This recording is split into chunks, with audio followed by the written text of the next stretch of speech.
World Trade Center on September 11, 2001, killing nearly 3,000 people. In the days that immediately followed the attacks of September 11, Americans looked to politicians for answers. Bill Griffith and I are joined now by one of those men. He's on with us right now, former three-term Republican governor of New York, George Pataki. Mr. Governor, nice to have you here with us. Thank you for joining us. You were governor of New York during 9/11. Give us your initial reaction to today's news that bin Laden was captured and killed. Well, I think like every American, I couldn't help but feel tremendous sense of satisfaction that this mass murderer was finally caught and killed. It's the right thing. He is a butcher and a barbarian, and he has met his appropriate end.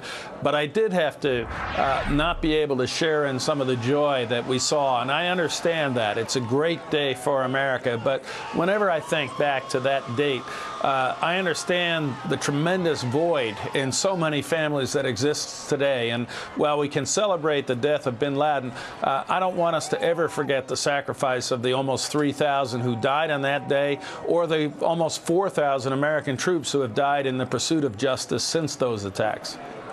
Yeah, I guess one comment that I made earlier, Governor, is the fact that America is resilient. And when I saw you on September 17th on the floor of the New York Stock Exchange, when you rang the opening bell along with the firefighters and so many other people who took real leadership positions on September 11th, to me, it felt like the proudest day of my life. That actually, yes, we were hurt, we were upset, we had lost dearly our loved ones, but America would come back again because of the resiliency of this country. Can you talk to that a bit? Absolutely, Maria. That was a great day, like today is a great day here, and it does speak to the fact that this is a great country, and when we stand together, we can accomplish things that no other country has even dreamed of, let alone to accomplish. It's not just resiliency, it's resolve. And I think the American people and President Obama, President Bush, we have had that resolve now for almost 10 years to bring bin Laden to justice through 2 administrations, 2 presidents, 2 different political parties. And it reminds me of that sense of unity we had after September 11th. And I hope that now, as Washington turns to some of the issues that we haven't been able to solve in the past, that understanding that when we stand together, we can accomplish great things is what motivates the leadership in Washington, and not partisan finger pointing. If anything, Governor Pataki... And Bill, that's what you saw today, right? Yeah, exactly. I mean, that's what you saw today on the floor of the New York Stock Exchange. I said there was a kind of energy on the floor here that we don't normally see, and of course the foot traffic in and around the New York Stock Exchange and a couple blocks away at Ground Zero was much heavier. So there was a memory that was sparked by the events of the last 24 hours as people look back to that time. But I was going to ask you, Governor Pataki, about the impact 9/11 has had on our lives from this debt standpoint. I mean, that added a whole new layer of expenses for states, most especially in a state like New York, for security purposes, and we're still dealing with those debt issues today as a result, aren't we? Well, we're dealing with debt issues we're not dealing with debt issues, and that's one of the concerns I have, is we need to really focus on the $1.65 trillion deficit looming this year. But I don't think you can really point the finger at security measures, whether taken by the state or the federal government. Obviously, they have imposed a significant cost. But what we haven't done is curtail the massive growth of spending at both the state and the federal level. And we've seen an explosion in the growth of government, and that has got to be reversed. But I do want to say again that, you know, when you were talking about the traffic at Ground Zero and, right, and Lower Manhattan, I can't help but think of that day and the tremendous sense of unity. And one of the saddest things to me was how that disappeared over the following years. And maybe we can recapture that today and look forward as Americans, as opposed to as Republicans or Democrats or Northerners or Southerners, and solve the problems. In particular, as you point out, the looming debt catastrophe that really is stealing from our future. Well, one of the hallmarks of the American economy, in this free market economy that we have, is its ability to adapt. And I'm curious, in the last 10 years, what you've witnessed and how the economy has changed. Obviously, we've been through a tremendous financial crisis that occurred in 08 and 09, but we've come through that. And in fact, the stock market is now at 3-year highs right now coming out of that period. So as we look back on the events of 9/11 and the impact it's had on our society, your thoughts on the economy and how it's evolved over the last 10 years? Well, the economy has obviously changed dramatically, and part of the efforts of the bin Laden terrorists on September 11th was to crater the American and the global economy. And if anything, we've seen globalization and the emergence of economies like China's and India's change the way Americans do business. We again have markets for our goods there, and we also have the ability to import at what had been much lower costs. So it's had a profound impact. And also following September 11th, we reduced our dependency on foreign oil.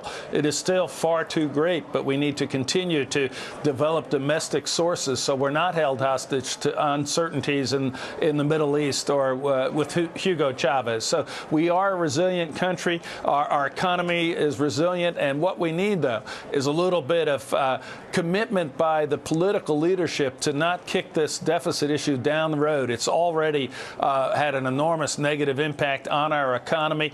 While the economy is growing, we're not creating the jobs we need, and middle-class families are hurt by higher gas prices, higher food prices. And I hope that this lends Washington a little impetus to really start solving some problems here. Governor, let me ask you your take on some of the warnings of retaliation. You know, the government today issuing warnings of the possibility of retaliatory attacks on the heels of the U.S. capturing and killing Osama bin Laden. What's your take?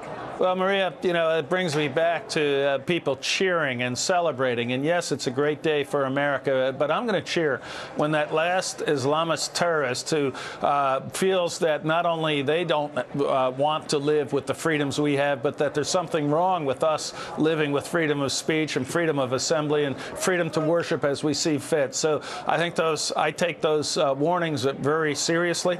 There's no question there are still those out there who want to attack us again, and they will be mobilized in the short term by the death of bin Laden. But we're a strong country. We've shown resiliency and unity for the last decade, and I'm confident we will continue in Washington and in the states to do everything in our power to make sure that the American people are safe.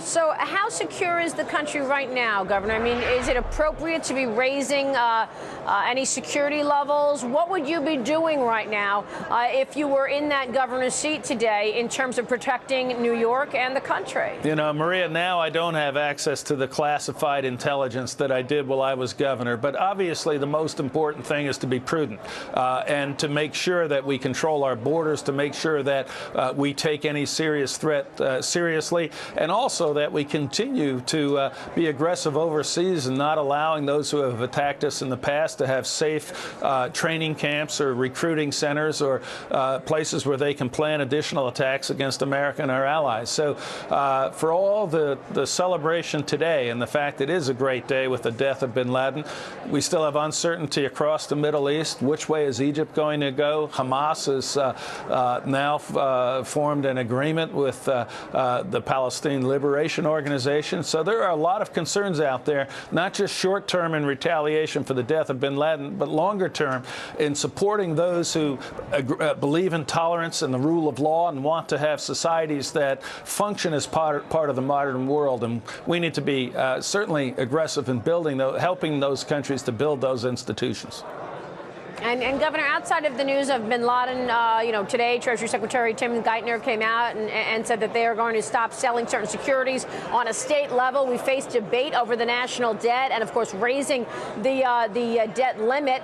You have started a new group called No American Debt. Talk to us about the solutions on the debt front. Right. You know, I think the solutions are out there, and it's really sad that they've been lost in the political attacks. The president had his own deficit reduction commission commission, a bipartisan commission, come up with $4 trillion in deficit closing measures, and it was by and large an excellent plan, and the president ignored it. Then Paul Ryan and the House Republicans passed a more than $6 trillion deficit reduction program, and instead of engaging in appropriate dialogue to try to reach a consensus, it was demonized by the president and by others. So I hope now that those partisan forces take a step back, take a good look at that House plan. There are many, many positives in Paul Ryan's proposal. Take another look at the president's deficit reduction plans and adopt some of their excellent findings. And there's no reason this can't be done. Right. In fact, it has to be done. And that's what No American Debt is going to be pushing our political leadership to do. Governor, are you going to run for president? I'm going to focus on this debt issue and hope that this current administration, working with Congress, is able to get it resolved in the next month or so. All right, we'll leave it there. Governor Pataki, thanks very much for joining us on this important day. We appreciate your time today.